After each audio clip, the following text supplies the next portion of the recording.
Welcome to Integrative Conversations, hosted by the Academy of Integrative Mental Health. The Academy is committed to offering high-quality, evidence-based education, training, workshops, and consultation for mental health professionals. I'm your host, Juniper Owens, and I hope you enjoy this conversation. Today, we are having a conversation with Amanda O'Brien. We will be discussing empowered recovery, meditation, and much more. Amanda will also be guiding us in a practice to increase self-esteem, so stay tuned. Amanda is a certified wellness coach and holds a PhD in experimental psychology. Amanda is trained in several meditation modalities, including mindfulness, Koru, Vipassana, guided visualization, and mantra. You can find her work at amandaobrienwellness.com, and I'm so excited that you're joining us today, and I can't wait to hear more about empowered recovery and everything else that you've been working on and doing and experiencing in your own life. Welcome, Amanda. Hi, thanks for having me. So on your website, you talk about using an alternative path to recovery and that 12-step programs were just not a fit for you. Can you talk more about your personal recovery journey and what a commitment to awareness is to you? Sure. So I don't want to spend too much time honestly talking about why 12-step programs were not a fit for me, because I don't necessarily think that is important. So some people, right now are coming out against 12-step, and I don't want to give the impression that I'm against it, but it's just that for me it wasn't a good fit. And I know that there's a lot of folks, especially people that I work with, who kind of feel the same way. Like there's just something, that not quite, doesn't quite fit for them. It just doesn't quite feel right. And so my own path to recovery began a few years ago. So I'm coming up on my 2-year sobriety date at the end of this month. And but I would say my path to recovery actually started years prior to that. And I think that's part of one of the differences between the way that I view recovery and maybe 12-step programs view recovery, because they really are very linear. They're like day one, you drop whatever it is that you're addicted to, and then you're counting the days from that point on. And if you slip up, if you relapse, then you're back to day one. And I personally find that really disempowering. It's very disappointing when you kind of fall off the wagon. And I realized that, really my journey to recovery started years before I actually got sober. I started just exploring my relationship with alcohol, really wondering why was I drawn to this? And I remember even setting, a wish or a goal or an intention of saying, I don't want to necessarily quit drinking. I want to no longer desire it. I want to live a life that I don't feel like I need it. I want my life to be so fulfilling that I don't feel like I actually need the alcohol. So I would say it probably started when I actually started my meditation practice, and that was the catalyst for me. And I always say meditation is really it's such an incredibly important tool, and it really forms the foundation of all the work that I do. So I started meditation I was a psychology instructor, and I started getting interested in it because of the applications that it has in therapy, right? So, we have mindfulness-based stress reduction. We have these, different interventions that include mindfulness. And so I thought it'd be interesting to get trained and learn about that so that I could teach it. And the more that I learned about it, the more I just realized, that it was benefiting me. I think initially I had kind of thought of it more academically, that I was just going to learn about it so that I could, understand it better. And then I started to notice it had a pretty deep, very, very life-changing, effect on me the more that I did it. And then all of that kind of culminated when I went to a 7-day silent retreat. And I had some major breakthroughs in breaking down, I like to say, conditioning or programming that we have. So when we're growing up, we have a lot of things are put on us by our family or our society, our community, that tell us who we are and how we have to be in the world. And for some reason, taking that time to go on that silent retreat and really going deeply inward, I was able to break through a lot of that conditioning and see it for what it was, that it wasn't actually me. These stories, these myths that I had about myself were not mine. And these thoughts that I was having, they weren't mine. And so that's kind of the idea of the commitment to awareness. That's where the whole idea of that comes from, is because we, the work that I do, the work that I've been doing on myself is really about uncovering all of that. What's me, what's truly me, and what is, just has been put on me by my family or by society or, by whatever systems are in place, to keep me living a certain way.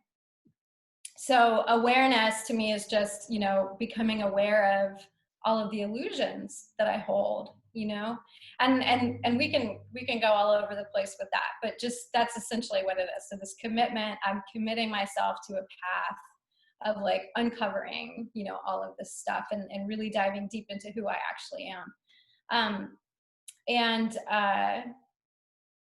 Yeah, so how, so yeah, where can we go from there, I guess?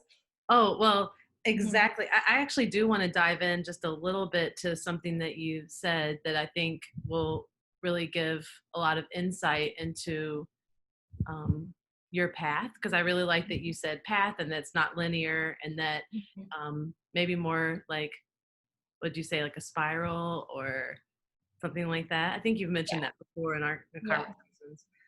But you said something about that you uncovered um, the conditioning and programming and illusions. And I'm just curious of how that related to sobriety and your relationship with chemicals or substances. Yeah. Yeah. So again, I'm just speaking from my own experience, because a lot of people use substances for all sorts of different reasons. But for me, the main reason why I was using was because I had a really hard time connecting with people. So I had a lot of social anxiety.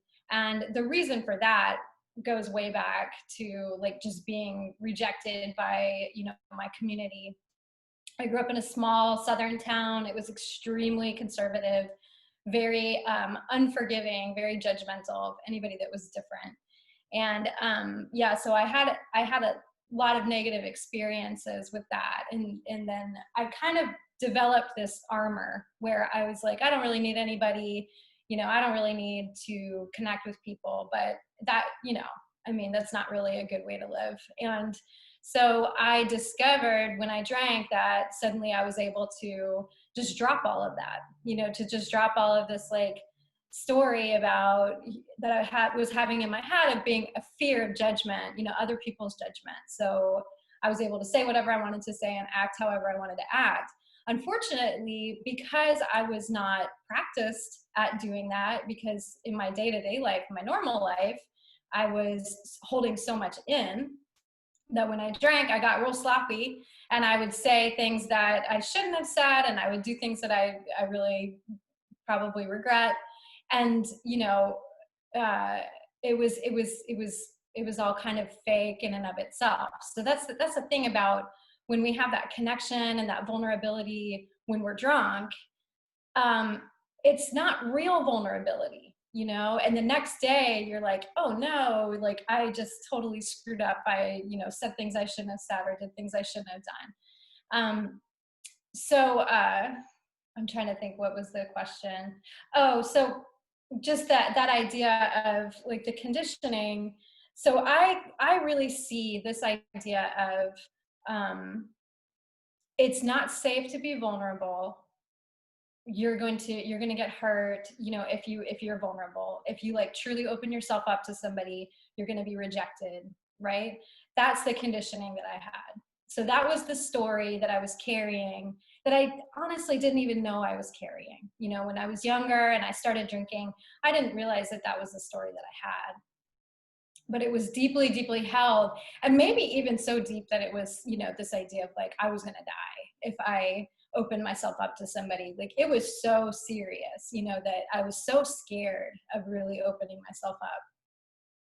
So yeah, so that's how I think substances played out for me in that sense, is that level of connection. And there's a really good book actually called Lost Connections by Johann Hari, and he talks about that. He says the opposite of addiction is connection.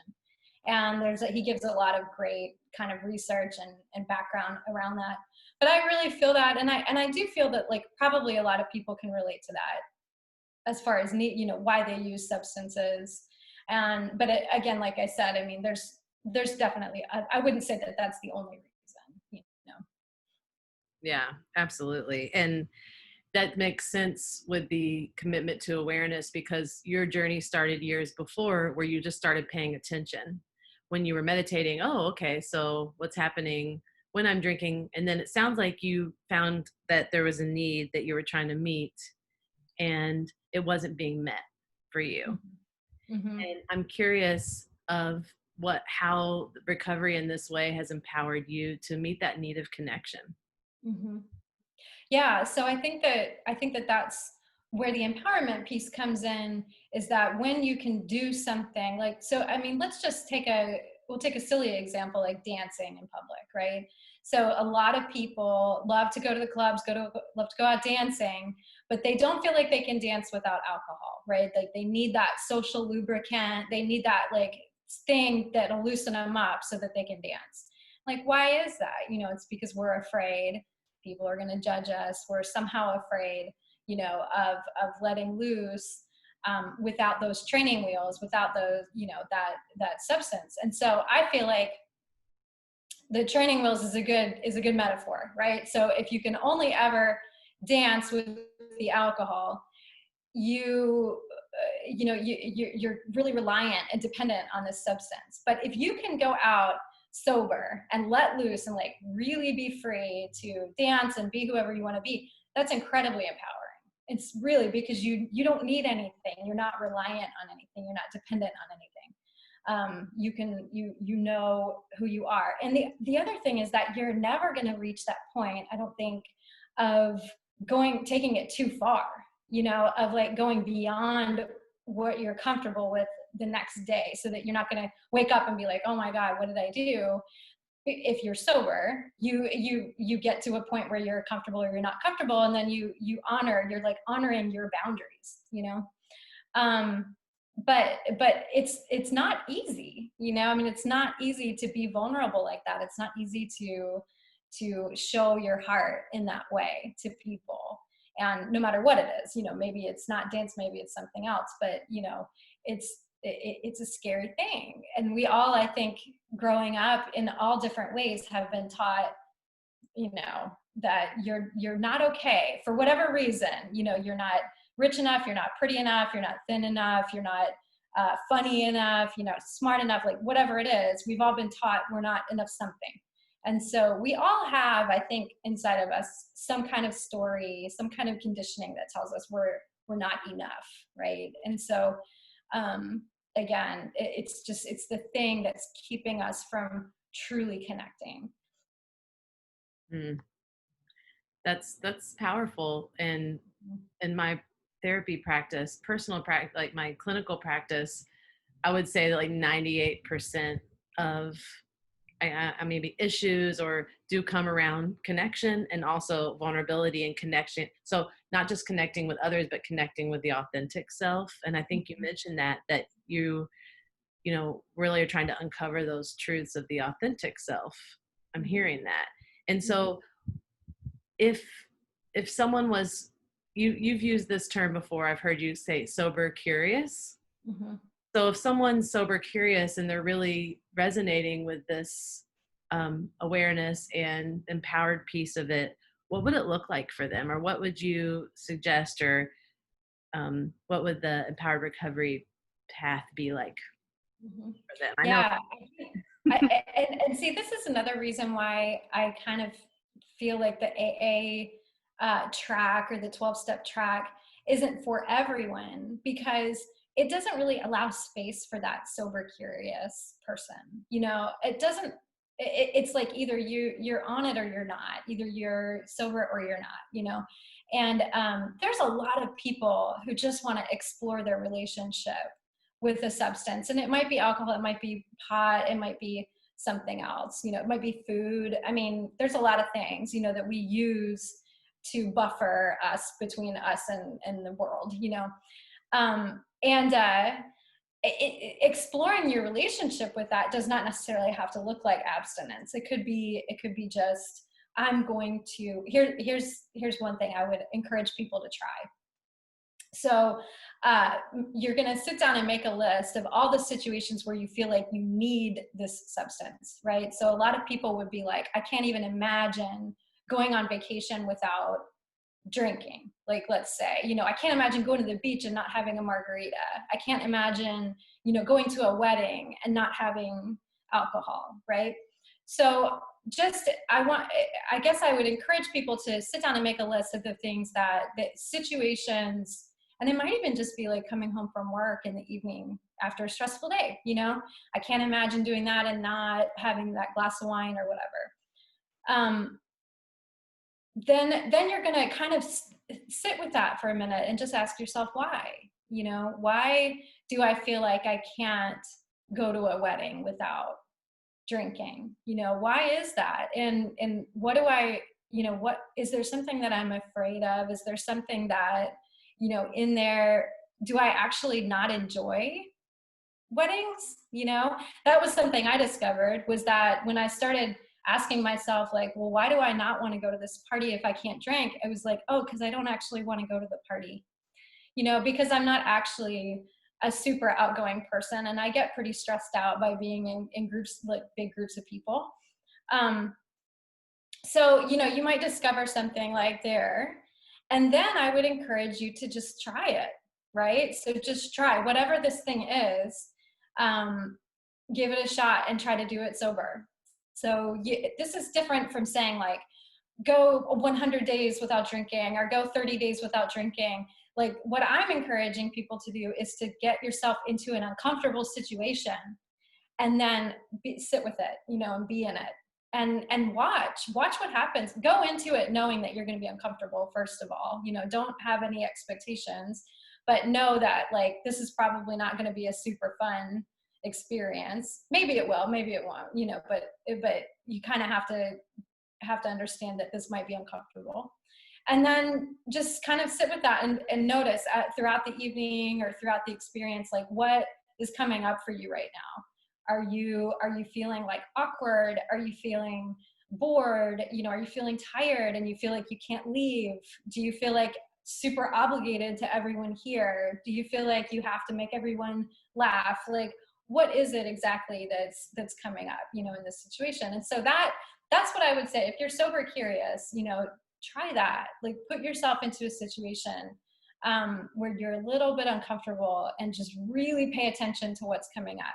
Really make that commitment that, you know, this evening or this situation, I'm really going to just go into it curious, and I'm really going to just see what happens. Yeah. I think that's really helpful, and it seemingly and deceptively seems maybe easy or simple, but Mm-hmm. I can only imagine if it's a situation where you identified that it's, I could never, and then to Mm-hmm. put yourself in that situation, my guess is that, yeah, it'd be interesting to see what comes up. And so you're saying be curious and just notice Mm-hmm. and pay attention. And I really like that you made a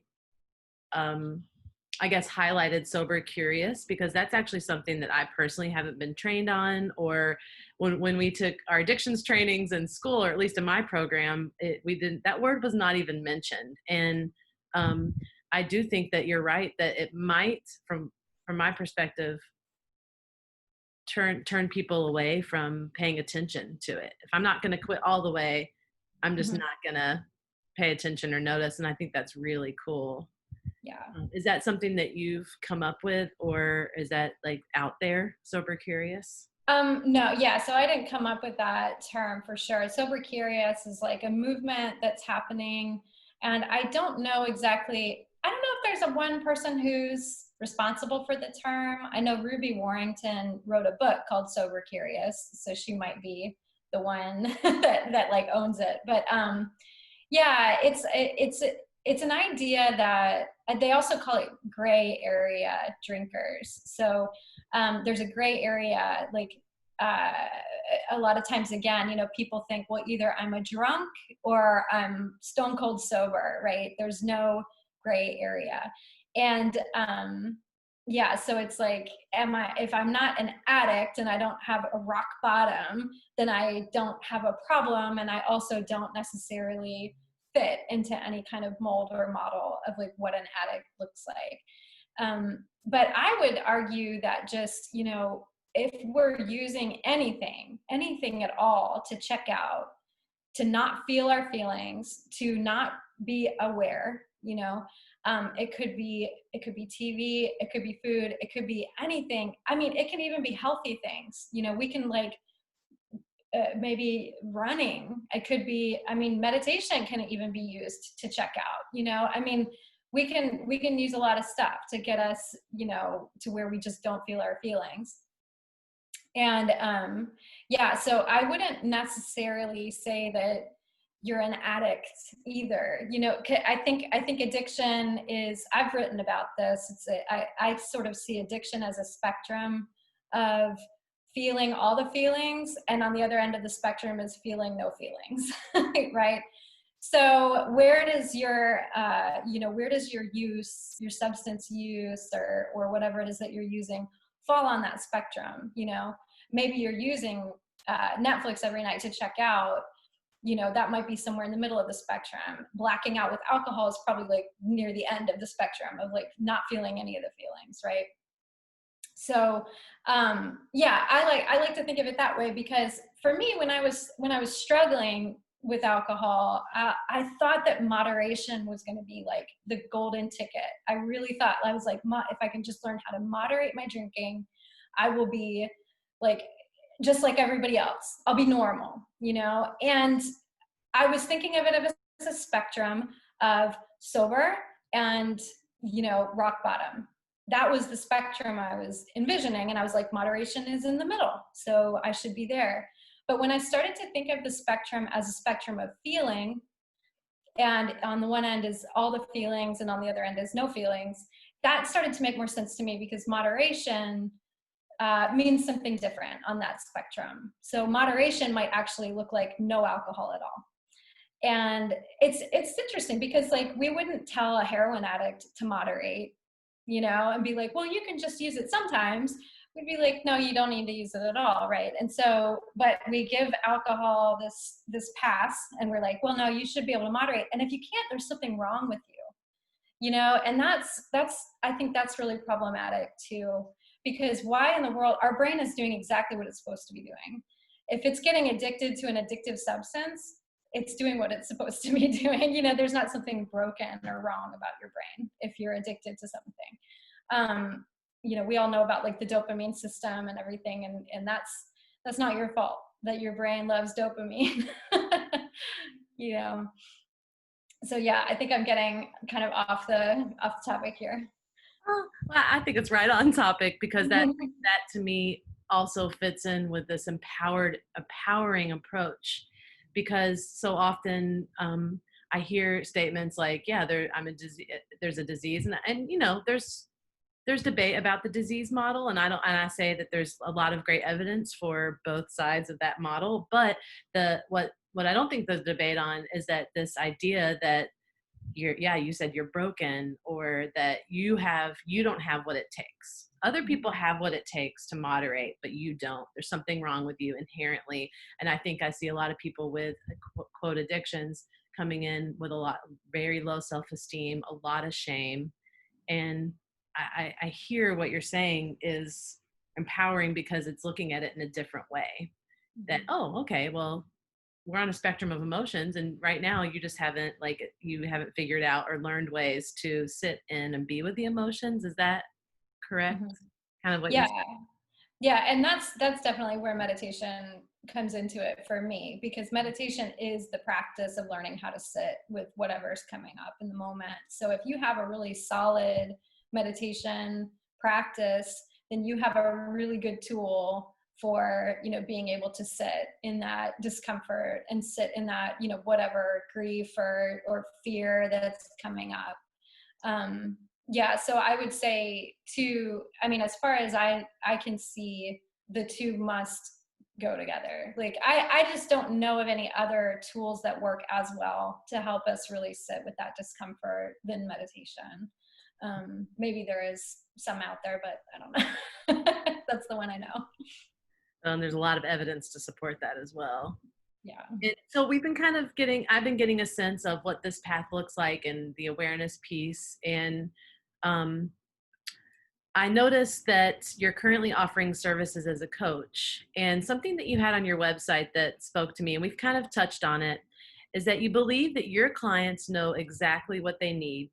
And one of your goals as a coach is to help sift through those layers that we discussed, to discover the truth that lies beneath. And I'm just curious of hearing more about your style as a coach and what those services would look like. For example, are you guiding people on this path? Just giving some more. Hmm. I want you. Yeah. Um, so definitely, I feel like when I'm working with somebody, like I want to encourage them to listen to their intuition, to like lean into, whatever it is that they're being drawn to at that moment. So I'm not necessarily offering them, advice or even tools. I want to hear from them. What have you been wanting to try? What's been drawing you? And a lot of times people will come to me because they're interested in learning meditation, and so we'll totally do that.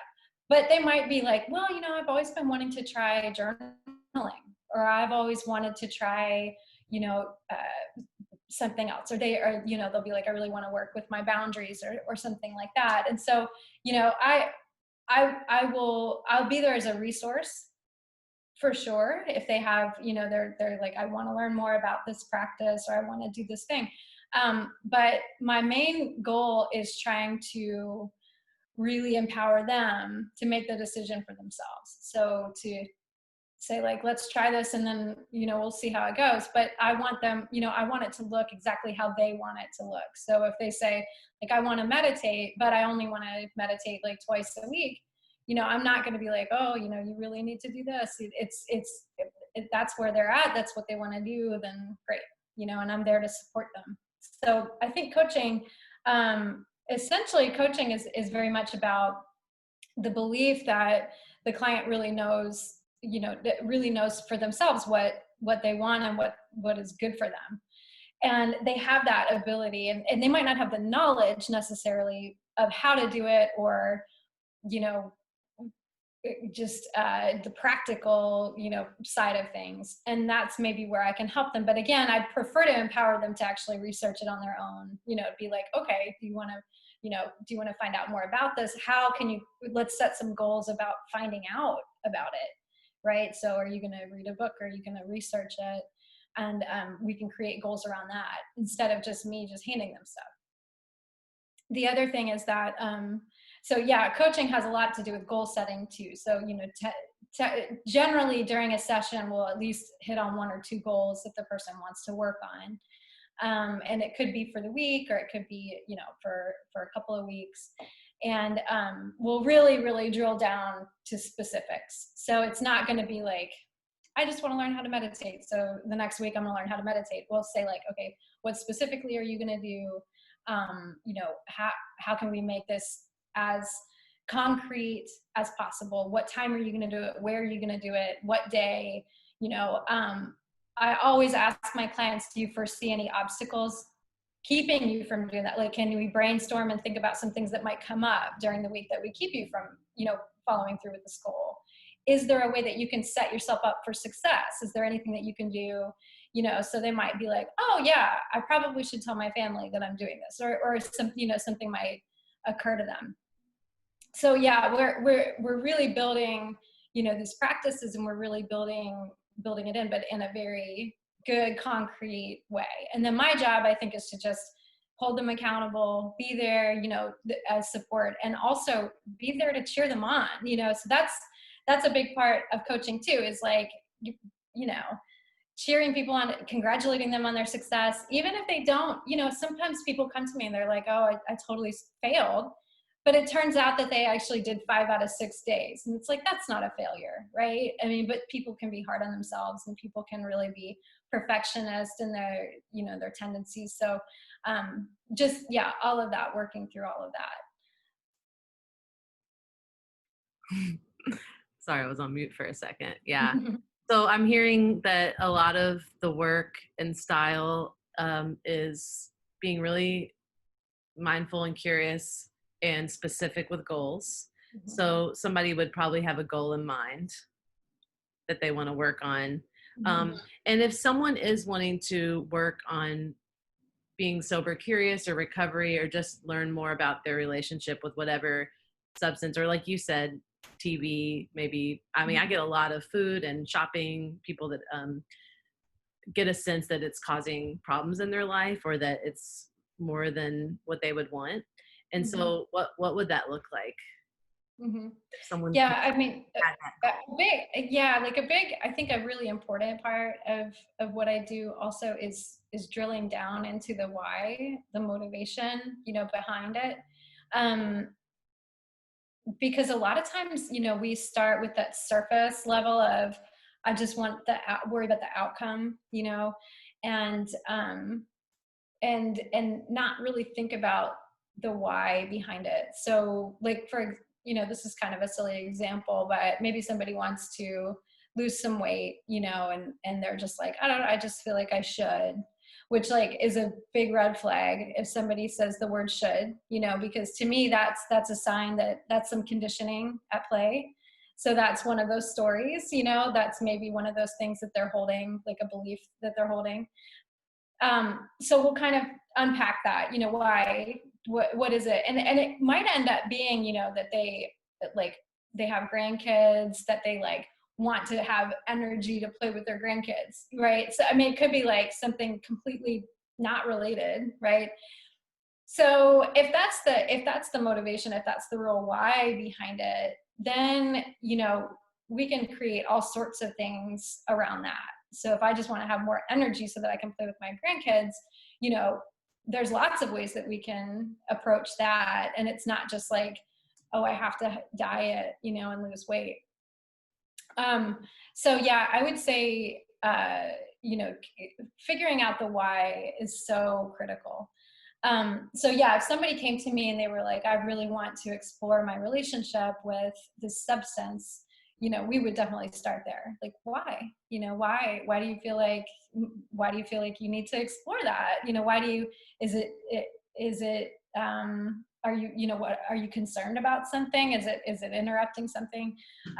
Yeah, because there's definitely a reason, that somebody's thinking that. Yeah, I could see that being several sessions, possibly, of unpacking, right? Just going with, yeah. Mm-hmm. And I know that you also, we're going to link this, but you also have an article that explains, maybe talks about coaching versus therapy, I think. Mm-hmm. Is that right? Yeah. And so we'll go ahead and link to that. So I think you really talk a lot about what that looks like, and I think your style as well.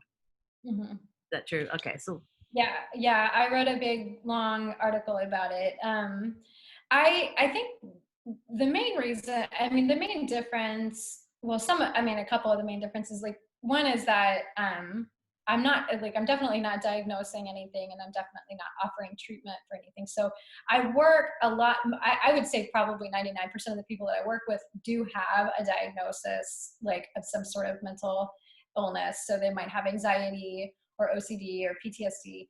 And a lot of times they're working with a therapist, but they still want to have a coach for, a different reason, maybe to just, again, for that accountability piece, or just like more motivation. A lot of people that I've worked with also have had therapists and just didn't feel like it was helping, or they felt like it wasn't a good fit. And so they want to try this instead. And that's fine too. But yeah, my main thing, I always make that real clear to people before I start, that like, I'm not, I don't have the capability to diagnose or treat any mental illness. And I think that also too, the model is very much in the present. So I'm not going to spend time talking about their childhood or talking about their past. We're really not going to go there. We're really going to talk about what's working in their life right now, and then how can we just create more of that. So we build on their strengths, and we build on like what they're good at already and what's already going well. So I think that's a little bit different too from the therapy model, because the therapy model is often like, what's going wrong, what's not working in your life, and they're both, of course, useful. I mean, I'm not ever going to say coaching is like better, than therapy. It's just that depending on where you're at in your life, you might be, you might be just feeling kind of stuck, and just you're like, I want to make these changes. I know the changes that I want to make, but for some reason, I'm just having a really hard time making them. And so I think coaching is great for that. Yes, and I also agree that it is important to know what each different service looks like, especially as a clinician, because if we are finding that it's not helpful, or if a client might need something supplemental, I think it's our job to help them discover what would be the best fit. And so it's really helpful to understand so it's very solution focused, it's strength based, and goal, and there is that accountability piece that might not be there in that same way as like doing trauma work or exploring this the psyche from the past. I definitely think that's helpful. And in speaking of that, there's also I think as far as the meditation school that you have, I think could be a great supplemental, probably for coaching or therapy or other services that people are receiving for their development. And you have a lot of free resources in your meditation school, in which I have accessed, and they're awesome. You have the ebook, you have some free meditations, and I just would like you to share just a little bit about the meditation school and the meditation prescriptions and other things that could be useful for people on this journey. Yeah, so I created these short courses a while back, and this was actually for the bridge. So it was, to use in conjunction with folks that were in therapy. But I had this idea a few years ago, and I think it was because of my psychology background. I was like, I'm learning all these different modalities of meditation. There's so much out there. There's so many different kinds, and I was reading a lot of research that was saying, this particular type of meditation is good for this thing, right? So like, if you have anxiety, there are styles of meditation that are going to be more beneficial than other types of meditation. If you have, if you want, let's say, to increase your creativity, and you really want to use meditation to be more creative, there's a totally different style that you would use than, let's say, if you had anxiety and you were trying to decrease your anxiety. So I decided to create these small kind of packages and courses that would target specific things. So I have a meditation prescription for anxiety, for example. And they're all 4-week courses, and they have weekly practices. So each week you get a recorded practice, and then you get some supplemental things, either like an essay to read or journaling prompts, or different little things that you can work on. And the practices build on each other. So I start week 1, with the assumption that the person probably maybe has never meditated before, or they might have tried, but maybe they tried kind of something that was hard or didn't work. And then the practice each week kind of builds off of last week's practice. So by the end of it, you're able to do, if you can consistently keep up with these practices every day and really work on them, by the end of the course, you should be able to do, a longer meditation practice that's going to be really beneficial. So I have one for anxiety, for grief, for self-love, and for sleep right now. Those are the ones that I have. And then I've got a bunch of free resources. So they're like just short meditations. I think there's maybe 4 or 5. And some of those are actually pulled from the courses. So a couple of those meditations came from the course. It's kind of like you get to try it before you buy it, I guess. You could just download it and listen to it. So those are the resources I have right now on my school, and I am really excited to be creating some new ones right now. So I'm working on some stuff that's a little bit more. It will be more, I think, targeted towards recovery, right? So that's where my work is going now. So I definitely want to start creating some things that are a little bit more in line with what we're talking about today. Yeah, I think those are incredibly, like the meditation prescription courses are efficient because they're like what you had just said. I know that a lot of my clients who are wanting to learn meditation, it's just overwhelming.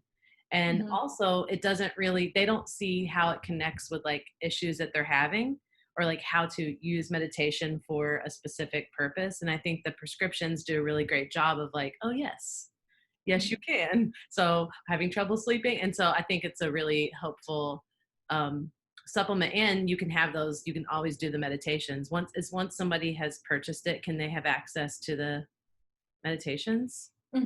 Yeah. So they'll always have it. You can download it, like actually save it to your computer, or you'll have access to it as long as the course is available. I can't promise obviously that that's going to be forever, but for now, yeah. You can definitely, I think that is, they're really cool. And I've been able to attend one of the live programs.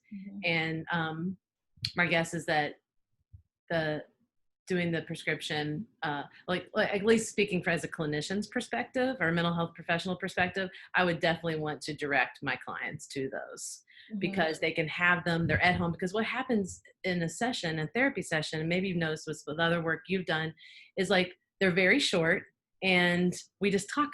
Most of the time we're talking about something, and then sometimes the actual practice or the embodiment of what we're talking about can get shuffled aside or with busy days. And so it's really helpful to have a tool that people can use outside of those sessions.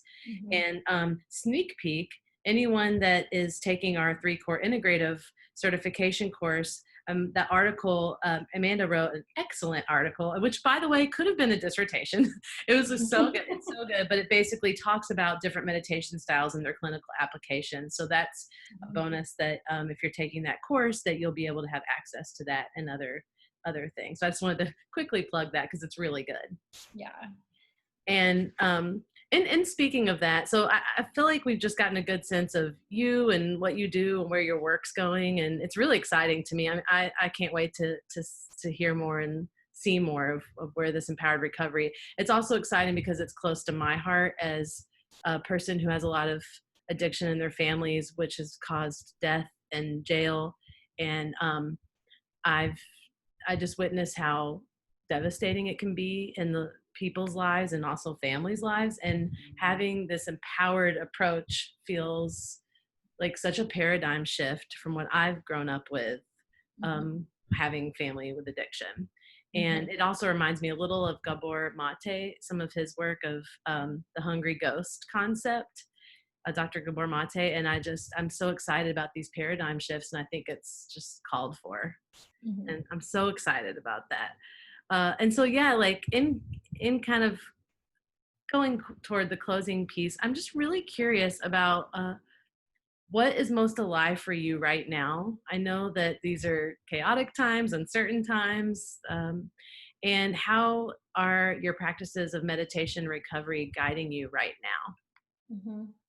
Um, what you know, one of the things that I'm finding really interesting through this pandemic craziness is how this type of like virtual connection, like Zoom and online work, actually lends itself really well to teaching meditation. So that's something that I didn't expect. I actually always kind of was a little nervous about doing like virtual sessions, or talking to people over the computer, and I've had to shift my teaching online. I'm teaching a few classes here and there, like online and guided meditations. But I'm noticing, people are showing up. They're in their pajamas. They're like comfy, and they can show up for a morning meditation, and it's super easy. Whereas, in the past, I would always kind of struggle with that of being like, I want to teach a morning class, but people aren't going to drive across town to come practice meditation in the morning. But this is actually a way that I can do it, and it's easy and it's fun and convenient. And so I would say that's something that's definitely like coming alive for me, is this ability to connect with people, and I can connect with people all over the place. So I just got a new client, and she's in California, and it's so cool. It's so easy, and well, I'm not geographically limited like I was before. So I'm thankful for that. And I think that this will continue. I really do think that, if things ever go back to quote unquote normal, like this we'll continue to have all of this access, for sure. As far as like my own recovery practices and where that is right now, like I'll say for sure it's an ongoing process. I mean, yeah, I've been sober for a couple of years now, but there's always new stuff coming up. I mean, that's the thing. You think that, you know, when you quit, that's the end of something, but it's like just starting. You're just beginning. And that's when you start to actually interact with life in a whole new way. And you start to go through all of these different situations and unpack all of these relationships. And, I think working on boundaries has been something that's been huge for me. And I'm doing a lot of work on that, all the time. Um, Probably I would say like the biggest challenge for me right now is just relationships, significant relationships that I've had that were had foundations in addiction. And now it's like trying to revisit those and understand them from this different perspective is pretty big. So yeah, I'd say that's where I'm at right Yeah. now. Mm-hmm.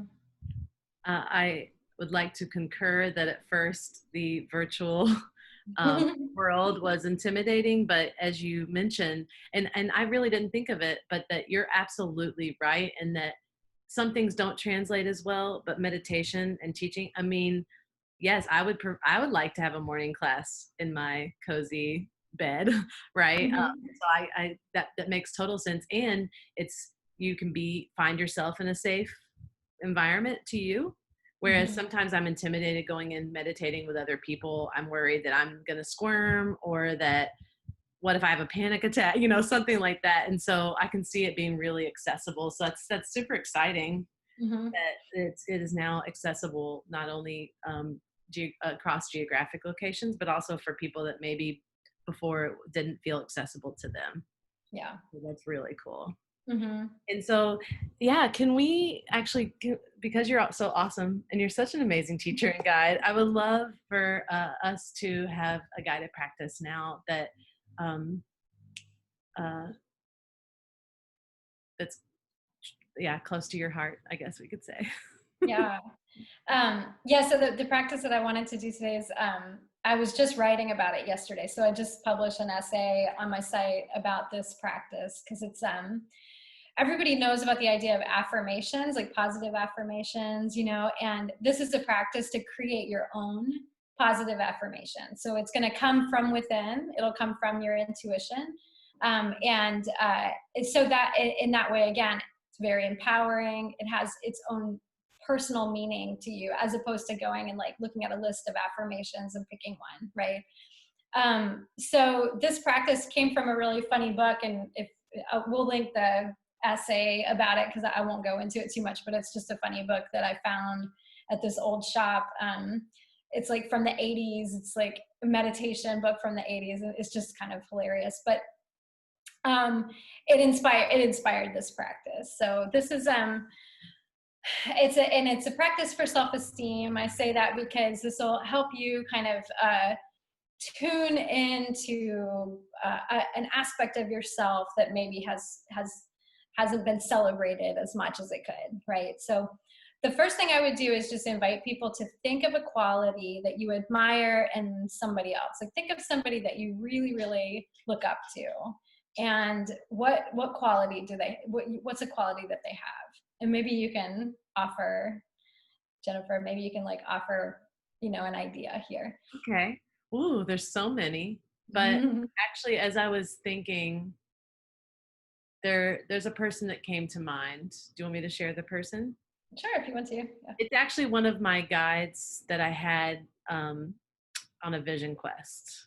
I just admire them. I think when they speak, they're so eloquent, they're free, they're authentic, and yeah, everything they do to me is marvelous. Okay, so can you choose like one quality that you really admire in this person? Their poetic and artistic quality. Okay, good. So we're going to, and then whoever is doing this practice at home, just come up with a single quality that you can focus on for the practice. Okay, so then we'll go ahead and close your eyes. If you feel safe to close your eyes, if you're driving or, don't do that. But, just come in, if you're walking or something, just come in into your body and just start to feel into your body in this moment. So noticing, where's your breath right now? Is your breath feeling shallow? Do you want to drop it down into your belly? Noticing if there's any parts of your body that feel a little tense, maybe just releasing that tension.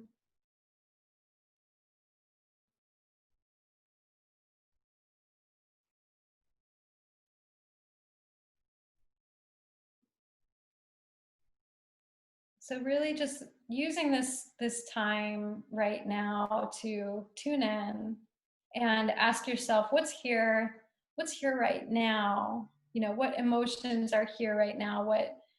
What feelings are here right now?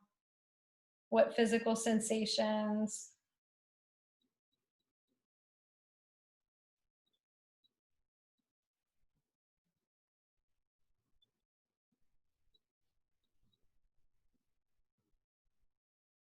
And just allowing space for all of it.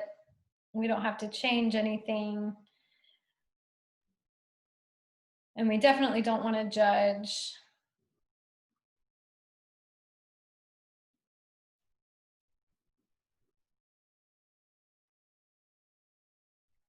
So now reflecting back on that quality that you chose at the beginning of the practice, I invite you to think of a time recently, as recent as possible, that you did something that embodied this quality. So the example that was given was a poetic or artistic quality. So when was the last time that you did something poetic or artistic? And it can be, I want to stress that this can be as small and seemingly insignificant as possible. It does not have to be something big. And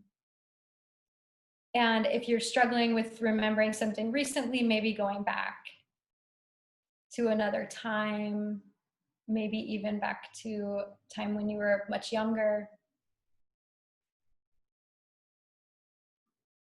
But I want you to just remember a very specific instance. So we're going to bring this to mind, and I want you to visualize it as though you're watching yourself. So picture yourself doing this thing. Remember how it felt. I want you to remember everything surrounding. So, what was the environment? Were you with someone? Were you alone? What were you doing? How did your body feel in that moment?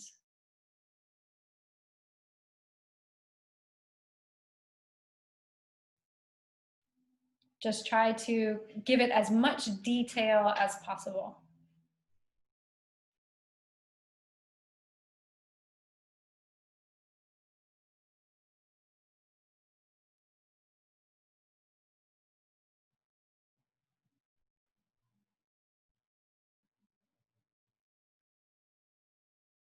So, the next step is we're going to take this time to connect with some source of energy, of positive energy. And it could be a higher power, it could be a higher self, it could be a guide, a spirit guide, or it could just be the energy of love. And I want you to imagine watching yourself doing this thing and just infusing that image with love. And that love could be coming from you, it could be coming from a higher source. But just imagine infusing it, just pouring love into this person, into this you that was creating. I want you to imagine yourself glowing brightly.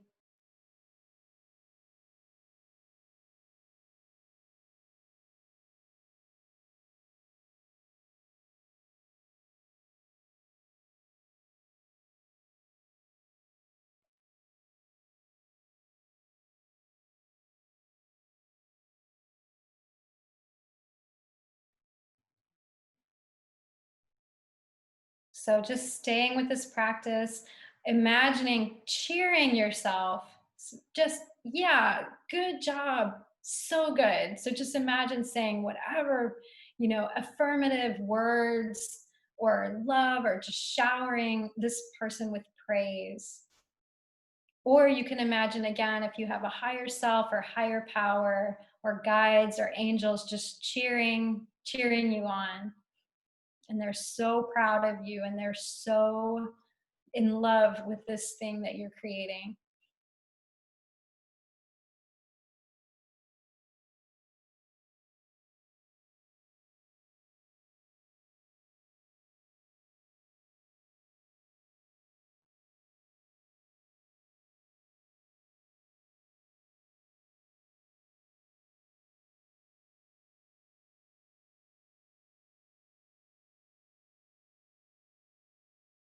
So connecting back to your heart in this present moment, right here, right now, I want you to just allow a statement to arise from this. This statement will take the form of an I statement. I, and then whatever words arise from this image. Maybe it's, I create. And then just allowing these words to kind of bubble up from this practice. This is an affirmative statement. It's an I statement, and it's set in the present. Not I will do something, but I am this.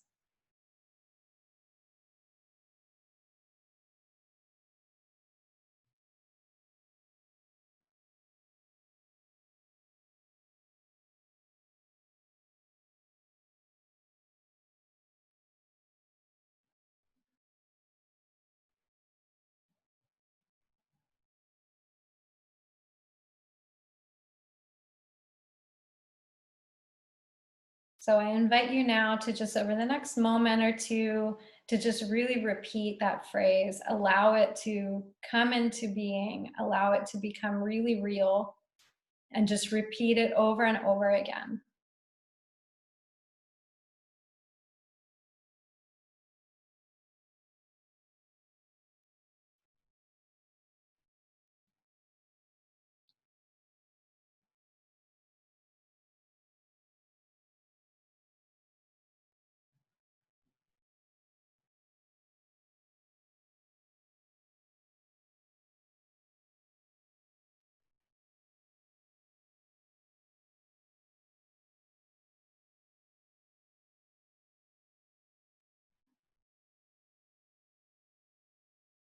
And then finally, we'll just finish out the practice by giving thanks and gratitude to your own inner wisdom. Thanking yourself in this moment for showing you the truth of who you are.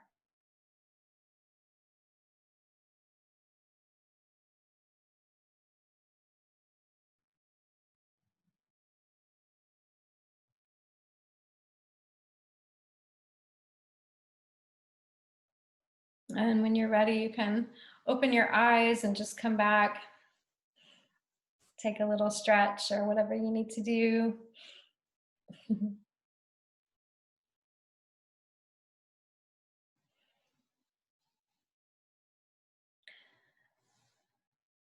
So, like I was saying, this is a positive affirmation that you created for yourself, and it's yours. So it's, you can write it down, you can put it up on a sticky note, you can carry it around with you, whatever you want to do with it. And um, also, I do want to speak to the fact that sometimes these statements can bring up a lot of resistance.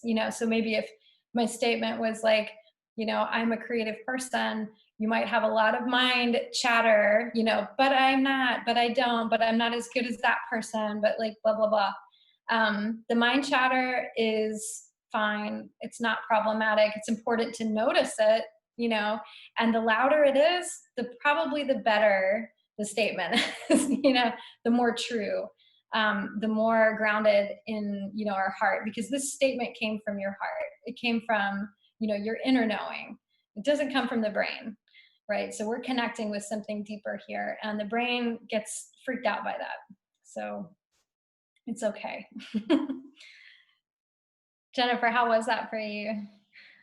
Pretty awesome. Actually, I was surprised at my body and mind's willingness to accept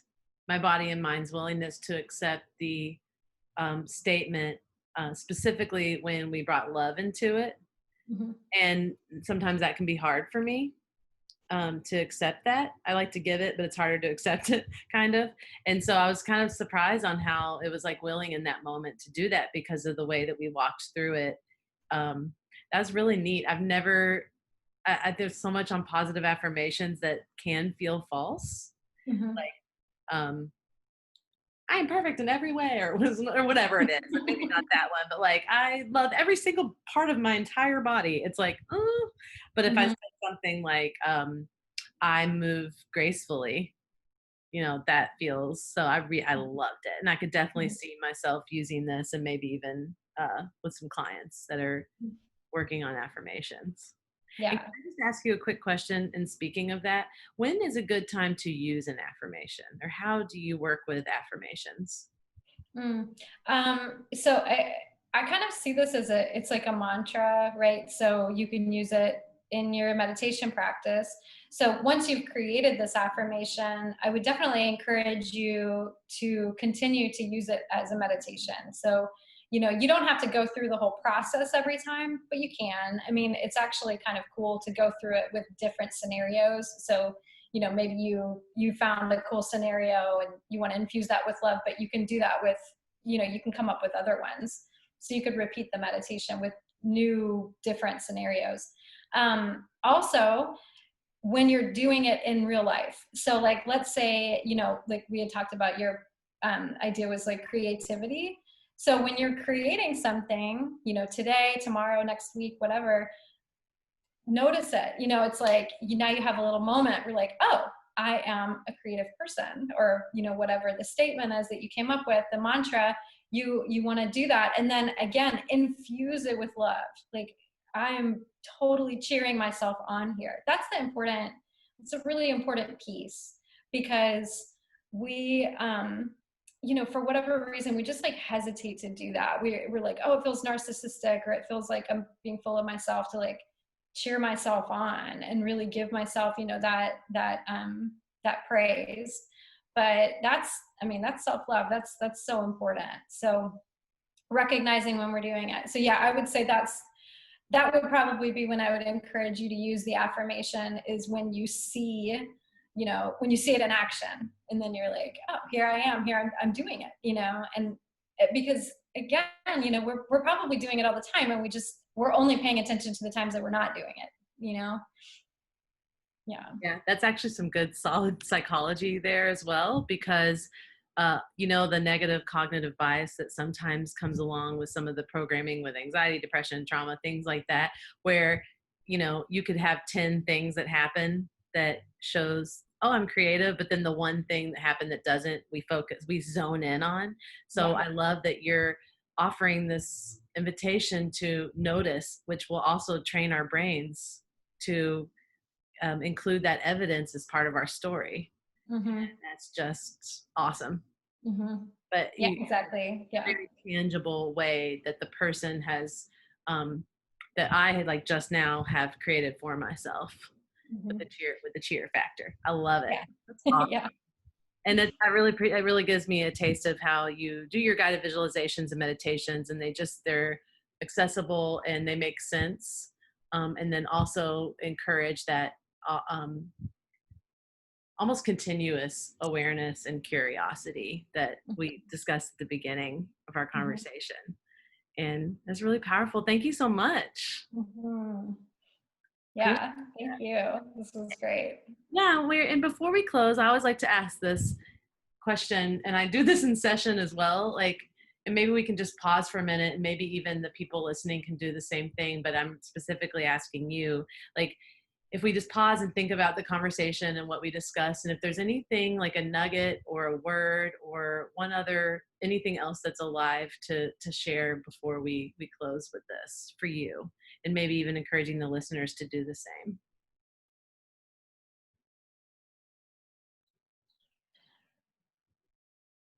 Yeah, I think the thing that if I want any people to get anything out of the work that I do is you are your own best teacher.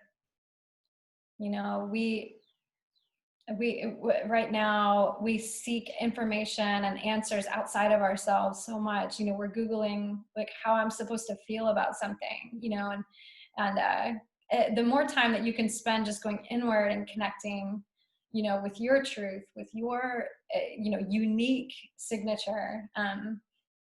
Yeah, it's really empowering. Yes. Beautiful. I think that's a perfect nugget to end the conversation. And thank you so much for joining us. And I just want to ensure that we will link any books or anything else that we discussed, specifically the meditation school and the websites, Mhm. and then your contact information. Mhm. Sound good? Yeah, sounds great. All right. Thank you so much. Thanks, Jennifer.